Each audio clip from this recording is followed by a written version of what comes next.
दोस्तों, बहुजन समाज पार्टी के सुप्रीमो बहन कुमारी मायावती जी ने एक प्रेस रैली जारी किया। उसमें वक्फ बिल और बोधि जो टेम्पल है बोध गया में उनको लेकर बहुत बड़ी बातें कर दी और बाबा साहब का जो जयंती आ रही है उन पर भी उन्होंने बहुत बड़ी बातें कही है और उनका अनुयायियों के लिए भी बहुत बड़ी बातें कही है और कहीं ना कहीं कांग्रेस जो बीजेपी है उन पर भी बहुत हमलावर रही। इसके बाद में दोस्तों बताने की कोशिश करूंगा कि बहन कुमारी मायावती जी ने आखिर क्या क्या उन्होंने कही अपनी प्रेस रिलीज में। दोस्तों, उत्तर प्रदेश की 4 बार रही मुख्यमंत्री व पूर्व बहन कुमारी मायावती जी ने आज यहाँ मीडिया को संबोधित किया, जिसका मुख्य अंश मीडिया बंधुओं से उनका मिलना था और उनकी बाइट जो है पूरे देश में पहुंचाना था। उन्होंने कहा कि महाबोधि बोधगया से संबंधित बोधगया टेम्पल एक्ट 1949 को अपने देश में वो पूरी दुनिया में भी, साथ ही अभी हाल ही में संसद से पास हुआ वक्फ बिल विधेयक का भी देश में हो रहे विरोध को भी लेकर कुछ जरूरी बातें की। लेकिन उससे पहले उन्होंने कहा कि 3 दिन बाद जो 14 अप्रैल आने वाली है, बाबा साहब की जयंती आने वाली है, उनको लेकर कहा कि दलितों एवं अन्य उपेक्षित वर्गों के मसीहा बाबा साहेब डॉक्टर भीमराव अम्बेडकर की जो जयंती है तो उनका आज एडवांस में ही उन्होंने बधाई दे दी। उसके बाद में दोस्तों तहे दिल से उन्होंने श्रद्धा सुमन अर्पित भी किया, जिन्होंने कदम कदम पर अनेकों कष्ट झेलकर अपनी पूरी जिंदगी इस देश में सदियों से जातिवादी व्यवस्था के शिकार रहे लोगों का आत्मविश्वास और सम्मान की जिंदगी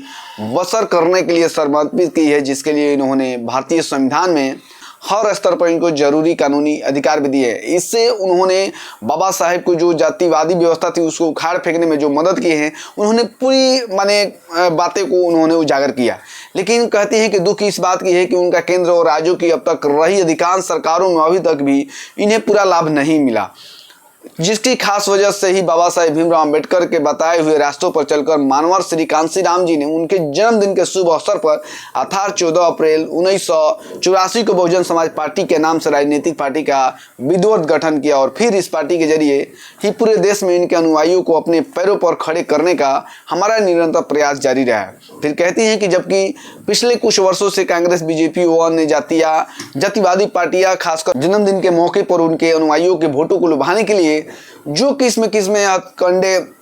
इस्तेमाल कर रही है और इस बार भी कर रही है, तो उनके बहकावे में ना आकर इन्हें अपनी एक मात्र रहित ऐसी पार्टी बीएसपी के बताए हुए रास्तों पर चलकर ही उनके अधूरे करवा को मंजिल तक पहुंचाया जाना चाहिए। इसके बाद में कहती हैं कि इतना ही नहीं बल्कि बाबा साहेब ने अपने आखिरी समय में दिनांक 14 अक्टूबर 1956 को अपने अपार अनुयायियों के साथ लगभग 4 लाख अनुयायियों के साथ उन्होंने धर्म परिवर्तन करके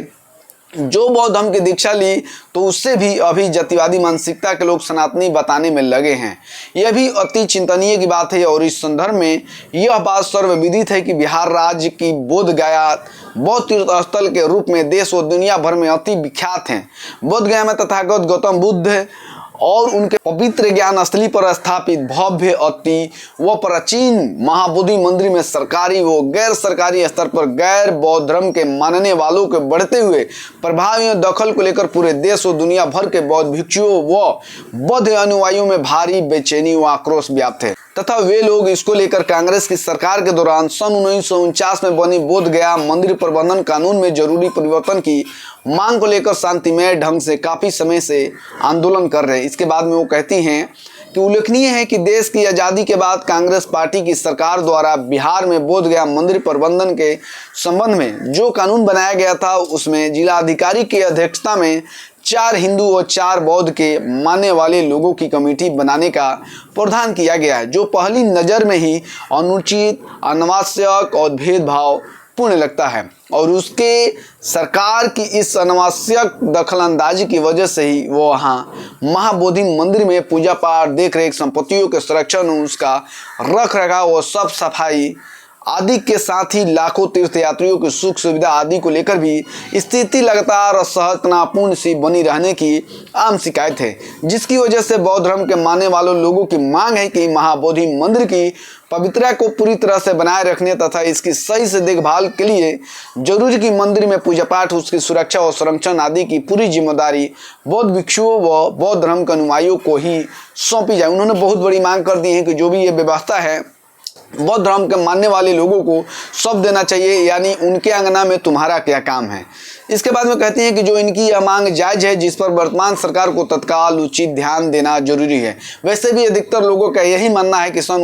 1949 में जब मंदिर प्रबंधन के संबंध में कानून बन रहा था तो तभी कांग्रेस पार्टी के केंद्र व बिहार राज्य की सरकार को संविधान के धर्मनिरपेक्षता के सिद्धांतों का सही से अनुपालन करते हुए महाबोधि मंदिर प्रबंधन कानून में किसी गैर बौद्ध धर्म के मानने वाले लोगों को कमेटी का सदस्य बनाना नहीं चाहिए था। उसके बाद में कहती है कि ऐसा प्रावधान नहीं होना और रखना चाहिए था। इसके बाद में उन्होंने कहा कि इससे फिर अनावश्यक परेशानी और विवाद से बचा जा सकता था, किंतु अब जबकि यह मामला काफी तुल पकड़कर भारी विवादों का रूप धारण कर चुका है तो ऐसे में केंद्र और बिहार की एनडीए सरकार को इसमें तत्काल आवश्यक सुधार जरूर करना चाहिए, ऐसी बीएसपी की मांग है। उन्होंने बहुत बड़ी मांगे कर दी है बौद्ध धर्म के लोगों के लिए और बहुत बड़ी बातें कह दी हैं। इसके बाद में दोस्तों वो कहती हैं कि इसी क्रम में नए वक्फ कानून के तहत राज्य वक्फ बोर्डों में जो नॉन मुस्लिम को रखने का नया प्रावधान किया गया वो भी प्रथम दृष्टया अनुचित प्रतीत होता है, जिसका मुस्लिम समाज में भारी विरोध भी है। इसी प्रकार से अन्य नए विवादित प्रावधानों के सुधार को भी लेकर केंद्र सरकार अगर वक्फ कानून को फिलहाल स्थगित करते हुए उस पर समुचित पुनः विचार करती हैं तो ये बेहतर होगा। अर्थात इन सभी मामलों में सरकार जरूर ध्यान दे, बीएसपी की पुनः ये बहुत बड़ी मांग है। इसके अलावा भारत और भारतीयों की सुरक्षा के लिए केंद्र व सभी राज्य सरकारों को आतंकियों के विरुद्ध अपने अपने राजनीतिक स्वार्थ को छोड़कर भारतीय कानून के तहत निष्पक्ष, ईमानदार व सख्त कानून कार्रवाई करनी चाहिए, तो यह देश यहाँ के नागरिकों के हित में होगा। इन्हीं जरूरी बातों के साथ वो धन्यवाद करती हैं और जय भीम जय भारत कहकर अपने वाणी को विराम देती हैं। दोस्तों समझने वाली बात है कि बहुजन समाज पार्टी के जो सुप्रीमो हैं उन्होंने वक्फ बिल और जो महाबोधि टेम्पल है उनको पूरी तरह से माने विस्तार रूप से लोगों को समझा दिए कि कहाँ गलतियाँ है, कहाँ सही है, किस स्तर से सरकार को इससे बचना चाहिए, कोई भी कानून पास करना चाहिए उन पर पुनः विचार करके ही सोच समझ कर उसको पास करना चाहिए। बाकी आप क्या सोचते हैं बन कुमारी मायावती जी के इस बयान को लेकर प्लीज़ कमेंट करके ज़रूर बताएं। बहुत बहुत धन्यवाद। Thank you.